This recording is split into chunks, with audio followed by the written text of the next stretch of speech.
जय हिंद बच्चों, एक बार फिर से मैं जुड़ चुका हूँ नए क्लास के साथ। तो बच्चों, इससे पिछले क्लास में मैंने आपको बताया था मोहम्मद बिन कासिम के बारे में, जो कि वह एक अफ़गानी शासक थे। और आज मैं क्लास को वहीं से शुरू करूँगा जहाँ से कल अंत किए थे। ठीक है, तो देखिए, कल मैंने आपको बता रहा था मोहम्मद गौरी और जयचंद के बीच जो युद्ध हुआ था 1194 ईस्वी में। ठीक है, तो वहीं से क्लास को शुरू करते हैं। तो चलिए क्लास को शुरू करते हैं। अब देखिए, 1194 में जो युद्ध हुआ था, तो मोहम्मद गौरी को जीत मिला था। और किसके साथ युद्ध हुआ था? तो जयचंद के साथ ही युद्ध हुआ था। ठीक है, अब देखिए, जब मोहम्मद गौरी और जयचंद के साथ जो युद्ध हुआ था, उस युद्ध में मोहम्मद गौरी को जीत मिला था। तो उसके बाद जो है अगला अभियान चलने वाला है किसके साथ? तो खोखरों के साथ। और यह जो है अभियान अंतिम अभियान इसलिए नहीं कि मोहम्मद गौरी ने निर्णय लिया है, बल्कि इसलिए क्योंकि मोहम्मद गौरी का जो है अब मृत्यु होने वाला है। तो देखिए,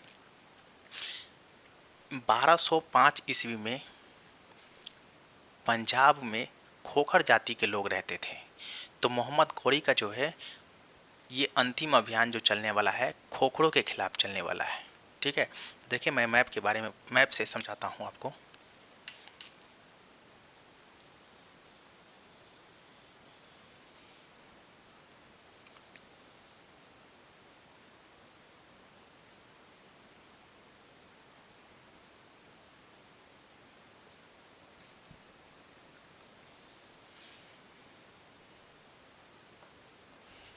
यहाँ पे देखिए, जब 1205 ईस्वी में मोहम्मद गौरी का जो अंतिम अभियान होने वाला है, पंजाब के खोखरों के खिलाफ होने वाला है। तो जब पंजाब के खोखरों के खिलाफ जब युद्ध हुआ, तो उस युद्ध में जो है खोखर जाति के लोगों का हार मिला था, मोहम्मद गौरी को जीत मिला था। क्या मिला था? जीत मिला था। तो देखिए, जब मोहम्मद गौरी को जब जीत मिला था, उसके ठीक 1 साल के बाद, कितने साल के बाद? यानी कि 1 वर्ष के बाद जो है मोहम्मद गौरी को जो है हत्या कर दिया जाता है। तो किसने हत्या करता है? तो खोखर जाति के लोग ने हत्या करता है, ठीक 1 वर्ष के बाद। और वो कैसे करता है? तो देखिए, जब मोहम्मद गौरी यहाँ भारत से जब लौट रहे थे, तो इसी पंजाब के रास्ते वो जो है गौर शहर में लौट रहे थे, अफगानिस्तान के गौर शहर में। तो खोखर जाति के लोग ने क्या किया था? मोहम्मद गौरी को जो है हत्या कर दिया गया। मोहम्मद गौरी के द्वारा ये खोखर जाति के द्वारा मोहम्मद गौरी को जो है हत्या कर दिया गया। ठीक है, लेकिन इतिहासकारों को ये कन्फ्यूजन है कि मोहम्मद गौरी को जो है हत्या खोखर जाति के लोगों द्वारा नहीं, बल्कि यह जो है पृथ्वीराज चौहान के द्वारा किया गया। अब वो कैसे? तो देखिए, इसमें कुछ लॉजिक है। अब इतिहास को जो है मैं कुछ पीछे लेके चलता हूँ। आपको बताए थे 1192 ईस्वी में जो युद्ध हुआ था, पृथ्वीराज चौहान तृतीय और मोहम्मद गौरी के बीच हुआ था 1192 में। उस युद्ध में जो है मोहम्मद गौरी का जीत हुआ था और पृथ्वीराज चौहान को हार मिला था। क्या हुआ था? हार मिला था। तो देखिए, जब पृथ्वीराज चौहान को हार मिला था, तो क्या किया था मोहम्मद गौरी ने? उसको बंदी बना करके कहाँ ले गया था? तो अफगानिस्तान के गौर शहर में ले गया था। ठीक है, मोहम्मद गौरी ने पृथ्वीराज चौहान को अफगानिस्तान के गौर शहर में बंदी बना करके ले गया था। ठीक है, अब देखिए, यहाँ पे हुआ क्या? एक पृथ्वीराज रासो की रचना किया है। किसने? तो पृथ्वीराज चौहान के विद्वान कहे या गुलाम कहे, उसका जो है एक विद्वान था चंदर बरदाई।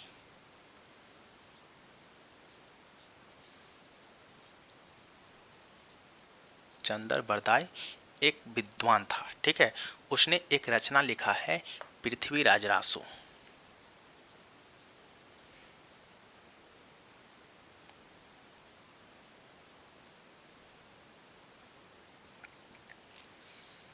पृथ्वीराज रासो रचना लिखा है किसने? तो चंदर बरदाई। और चंदर बरदाई है कौन? तो पृथ्वीराज चौहान के विद्वान है। ठीक है, और उसने रचना लिखा है, तो उस रचना में लिखा है कि 14 गज उंगली की मत चूकना ए चौहान।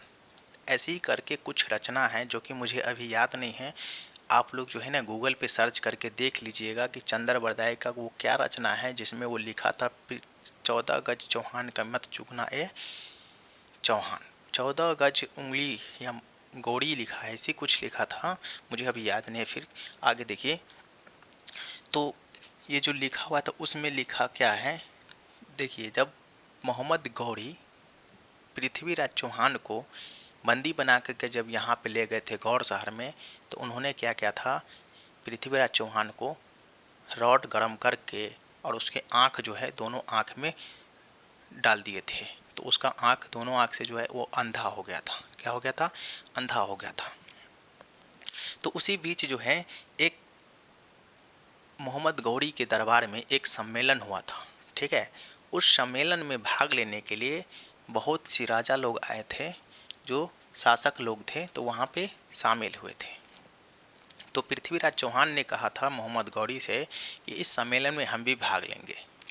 तो मोहम्मद गौरी ने कहा था कि तुम तो दोनों आँख से अंधे हो, फिर इसमें कैसे भाग लोगे?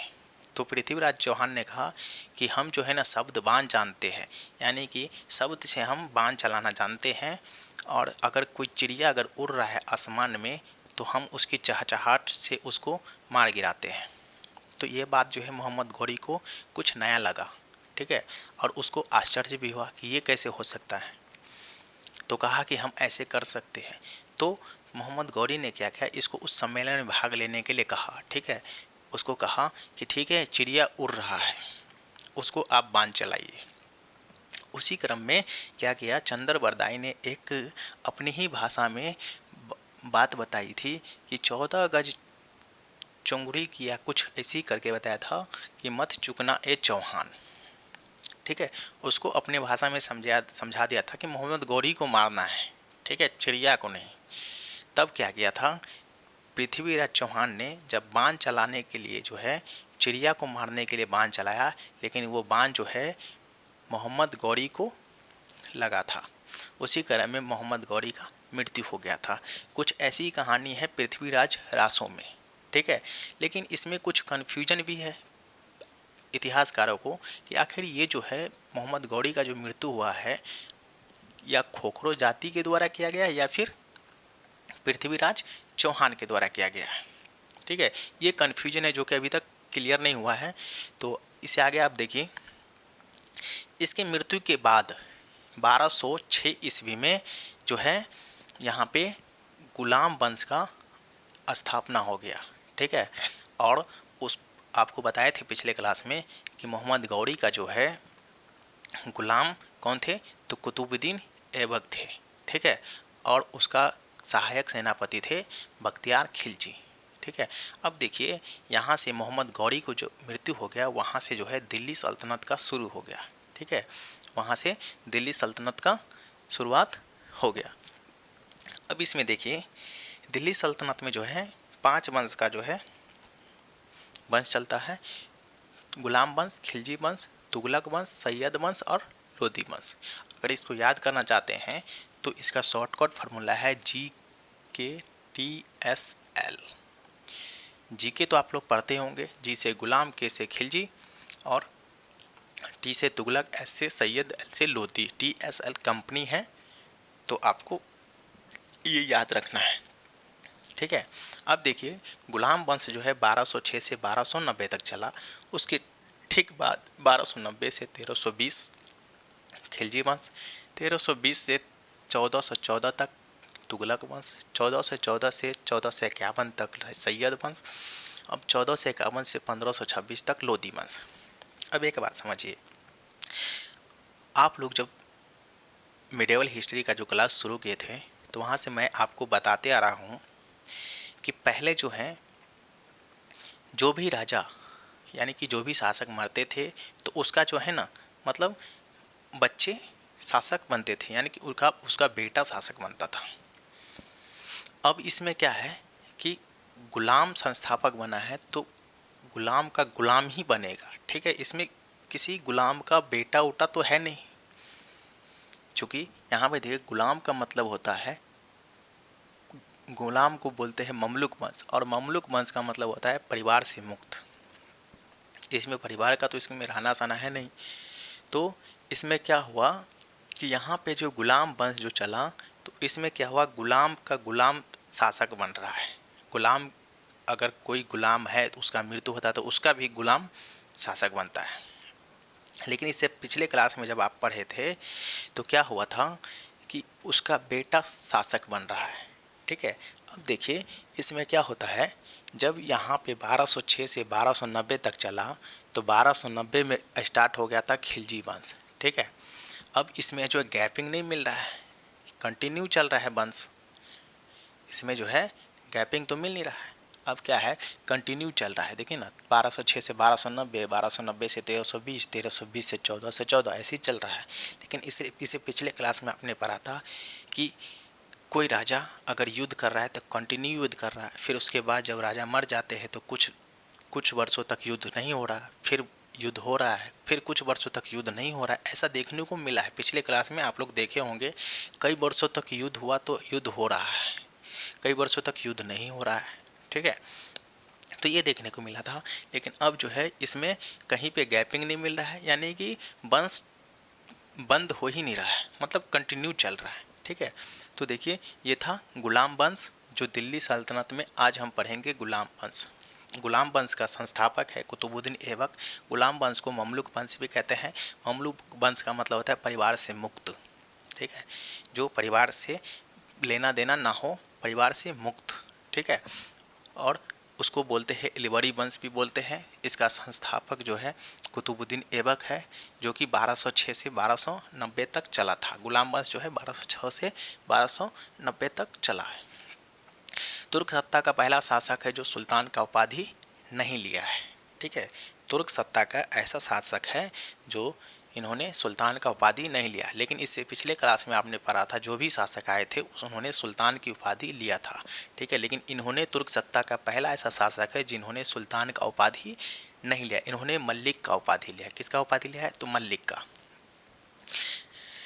आगे देखिए, कुतुबुद्दीन ऐबक का पसंदीदा जगह लाहौर है। कहाँ है? लाहौर। लाहौर अगर वर्तमान में देखा जाए तो वह पाकिस्तान में है। कहाँ पे है? पाकिस्तान में, वर्तमान में अभी कहाँ है? पाकिस्तान में। और इसका जो पसंदीदा जगह लाहौर है। तो इन्होंने क्या किया? शासक बना है कहाँ का? तो दिल्ली का। अब एक बात और समझिए, मोहम्मद गौरी जब जहाँ पे जीत रहा था, जैसे दिल्ली को जीता तो दिल्ली में जो है ना शासक बना दिया था किसको? तो कुतुबुद्दीन ऐबक को। यहाँ पे पाकिस्तान के सिंध को जब जीता था और मुल्तान को, तो वहाँ पे शासक बनाए थे किसको? तो कुवाचा को। ठीक है, अफगानिस्तान में किसको बनाए थे? यल्लौद को। ठीक है, अब देखिए, जब मोहम्मद गौरी का जब मृत्यु हो जाता है तो उस क्रम में क्या होता है, ये दोनों जो है यहाँ पे जो दोनों गुलाम जो इसका है मोहम्मद गौरी का, इन दोनों ने क्या किया था? उन्होंने कहा था कि मोहम्मद गौरी जो है हम सब का राजा थे। ठीक है, हम तीनों तो हैं, उनका बराबर गुलाम हैं, तो हिस्सा भी हम तीनों का बराबर मिलना चाहिए था। उस समय जो है दिल्ली बहुत ही संपन्न जगह था। ठीक है, तो इस दिल्ली के लिए जो है इन दोनों ने आवाज़ उठाया था कि हमारा राजा जो है हम तीनों के लिए बराबर थे, तो हम तीनों का बराबर हिस्सा मिलना चाहिए। ऐसा क्यों कि हमको जो है अफगानिस्तान मिल रहा है जो कि यहाँ संपन्न जगह है ही नहीं, पाकिस्तान मिल रहा है जो कि अभी एक संपन्न जगह नहीं है, दिल्ली बहुत ही संपन्न जगह है, तो हम तीनों का हिस्सा बराबर मिलना चाहिए। इतना हमको मिलना चाहिए, यहाँ पे भी, यहाँ पे भी, यहाँ पे भी, तीनों जगह बराबर तीनों आदमी का मिल जाना चाहिए था। लेकिन ऐसा नहीं किया।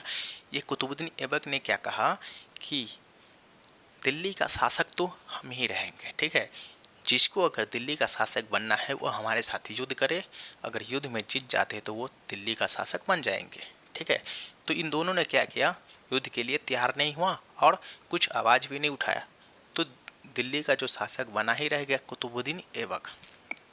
आगे समझिए, अब देखिए कुतुबुद्दीन ऐबक का जो जगह था लाहौर, इन्होंने क्या किया था? लाहौर राजधानी बनाए थे।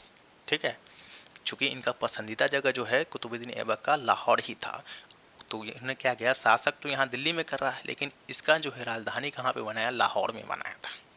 ठीक है, अब आगे देखिए, कुतुबुद्दीन ऐबक ने मस्जिद का निर्माण कराया था। ठीक है, एक मस्जिद का नाम है कुतुब-ए-इस्लाम। ठीक है, अगला मस्जिद का नाम है 2.5 दिन का झोपड़ा। क्या नाम है?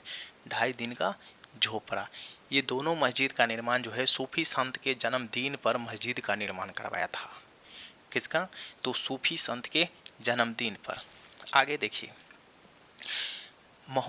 क्या बोलते हैं, कुतुबुद्दीन ऐबक का कुतुबुद्दीन ऐबक का जो है क्या बोलते हैं, मतलब सबसे पसंदीदा सूफी संत जो है इसका कौन है, तो बख्तियार काकी है। कौन है, बख्तियार काकी, कुतुबुद्दीन ऐबक का पसंदीदा सूफी संत। चूँकि कुतुबुद्दीन ऐबक जो है, मतलब जितने भी उसके अंदर में, उसके दरबार में जो भी सूफी संत है, सबके जन्मदिन पे तो मस्जिद का निर्माण करवाता ही है, लेकिन इसका जो है सबसे पसंदीदा जो बोलते हैं, मतलब सबसे पर्सनल यानी कि अपना, जिसको मान करके चलता है, तो उसका जो है पसंदीदा जो है बख्तियार काकी है। सूफी संत जो है सबसे पसंदीदा उसका बख्तियार काकी है। उसके जन्मदिन पे कुतुब मीनार का निर्माण करवाया था और 2 मंजिल का करवाया था। कितना मंजिल, 2 मंजिल। आगे देखिए, ऐबक को अनेक नाम से जाने जाते थे, जैसे कुरान खान, हातिम, लाख बख्श। लाख बख्श का मतलब होता है लाखों में दान देने वाला, क्योंकि ऐसा क्या बोलते, कुतुबुद्दीन ऐबक के अंदर जो है ना हुनर था, बहुत ही दान करते थे, लाखों में दान करते थे। आगे देखिए, ऐबक का जो है ना सहायक सेनापति था बख्तियार खिलजी। कौन था, बख्तियार खिलजी। इसे पिछले क्लास में मैंने आपको बताया था कि कुतुबुद्दीन ऐबक का जो है सहायक सेनापति कौन है, तो बख्तियार खिलजी है। इन्होंने जो है ना बिहार और बंगाल को जीता था। आगे देखिए, इस सब का जो है ना कहानी, मतलब कुतुबुद्दीन ऐबक का जो है पूरा कहानी आपको देखने को मिल जाएगा। उस किताब का नाम है तबकाते नासरी। ठीक है, आपको इस पूरा कहानी जो है ना तबकाते नासरी में देखने को मिल जाएगा। और इस किताब का जो है ना लेखक का नाम है, यानी कि इन किताब को जो लिखा है मिनहाज उस सिराज ने लिखा है। ठीक है, ये बात सब आपको याद रखना है, क्योंकि क्या बोलते हैं परीक्षा में आपको जो है ना ये सब देखने को मिल जाएगा। और मिडिएवल हिस्ट्री से बहुत ही प्रश्न पूछते हैं, तो बहुत ही लॉजिक और समझने वाला जो है क्लास, बहुत ही अच्छा क्लास था आज का। तो आई होप आपको ये वीडियो बहुत अच्छा लगा होगा। और ये वीडियो आपको कैसा लगा है अपना राय दीजिए कमेंट बॉक्स में, और लाइक कर दीजिए। अगर वीडियो पसंद आया तो चैनल को सब्सक्राइब कर दीजिए। तो आज के लिए इतना ही, फिर मिलते हैं नेक्स्ट वीडियो में, तब तक के लिए जय हिंद।